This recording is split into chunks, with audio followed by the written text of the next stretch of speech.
What's up, YouTube? All right, in this video, I want to talk about 3 things that I've learned from Charlie Kirk, a man I've only known for 6 days, but I've learned some stuff from him. And I think this will help you in your career. If you're a business owner, you're a practice owner, you're a healthcare professional, take what I'm going to say, because I think this will help you. Anyways, as always, you guys, thanks for rocking with the channel. If you haven't subscribed already, I would love a sub. If you feel like the content's good, if it doesn't suit you, then don't bother. But I think today is going to be really powerful. There's 3 things I've learned. By the way, just to let you guys know, I had no idea who Charlie Kirk was until it happened. I was actually at a conference, a business entrepreneur conference in Orlando, and the host of the conference apparently is really good friends with him and has had him on his podcast, and was really shaken up by it. And a lot of the people at the conference, knew him. I didn't. I'm not really on social that much. I do my thing and I get off. But, here we are. Since then, I have found out, why is this guy such a big deal? Who is this guy? And now I'm kind of understanding, all right, okay, I get it. There's some stuff that we can take from it. I'm not here to talk about if Charlie Kirk is a good guy or a bad guy or whatever, but I can tell you something, man. I want better for you, and I want better for me too. And so I think there's some things we can learn from him. Okay, so and this is the marketing brain, the entrepreneur brain, talking like what's the deal? Why are people so up in arms over this? Why are people so devastated? Okay, this is what I figured out. So number 1, I found this out on Wednesday, just like many of you, right? And after that, when I found out, I'm like, well, who is this guy? That's the first thing I asked my team members that were with me at the conference. And one of my team members said, hey, this is who he is, blah, blah, blah, whatever. But what I did is I went and I started looking at his videos. I probably watched about 50 of his videos now. The guy's dead.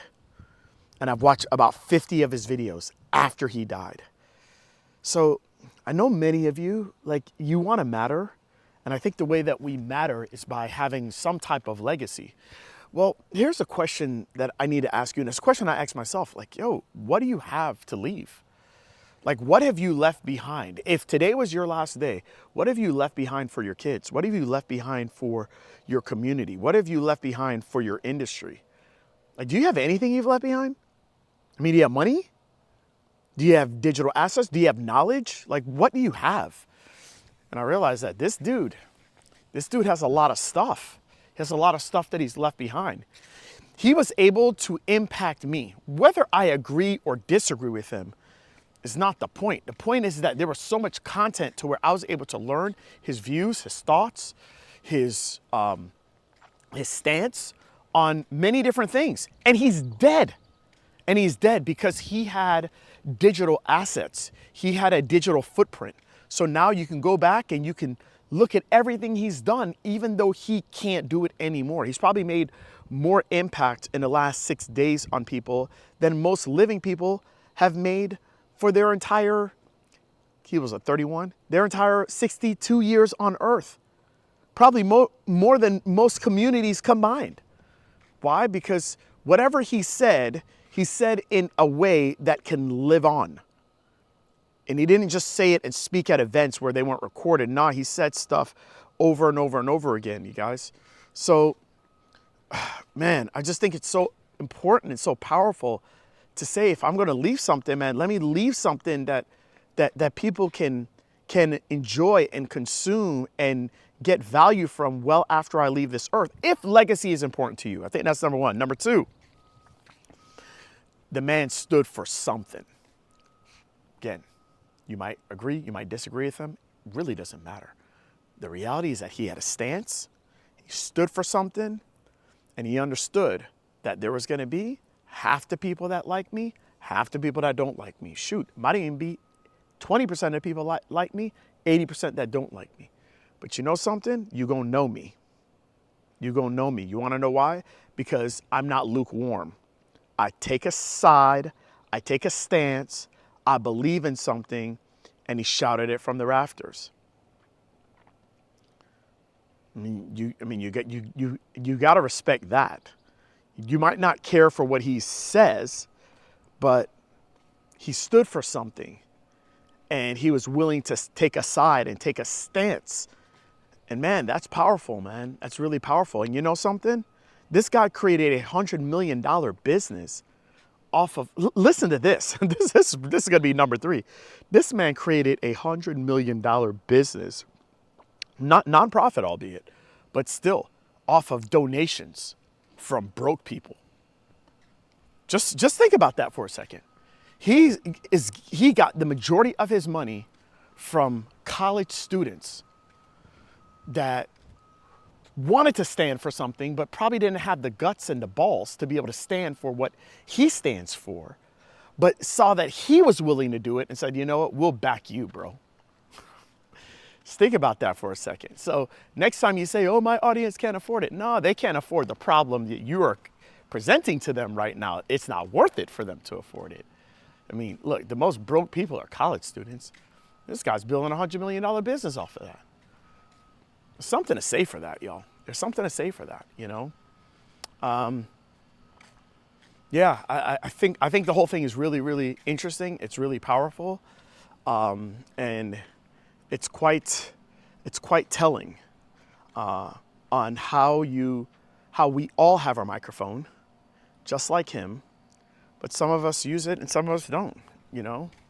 Some of us feel compelled and feel convicted to use our platform, and some of us feel like we don't have a platform, which is not true. You know, but that's what he did, you know, and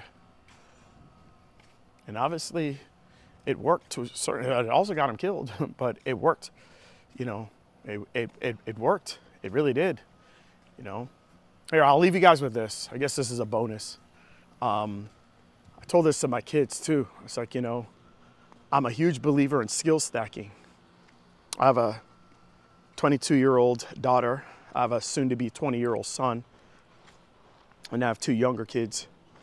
And I told them that, you know, in life, very rarely is it like, okay, you know, you become a doctor and you're going to make all your money. I mean, yeah, it can work. But for most people, that's not really how it works. For most of us, we learn something in school, we learn something in college, and it really doesn't get us to where we necessarily need to go with that thing in and of itself. But we can stack skills upon the things that we already know, the things we've already invested in, the things that we know. And when you stack those skills, some amazing things can happen. And what I told my kids is this, because my kids are much more into his content than I was. Apparently he catered to Gen Z, you know, quite a bit. So they knew him and I didn't. But I was like, you know, this guy had a skill set. He had a skill set that allowed him to be able to impact a lot of people.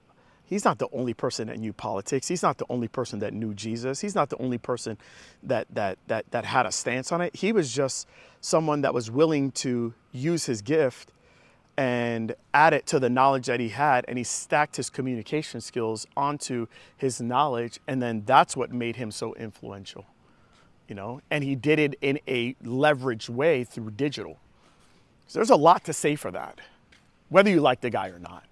So anyways, those are my things that I've learned. If there are other things, maybe you have an opinion either way, you know, you can put it below, it's fine.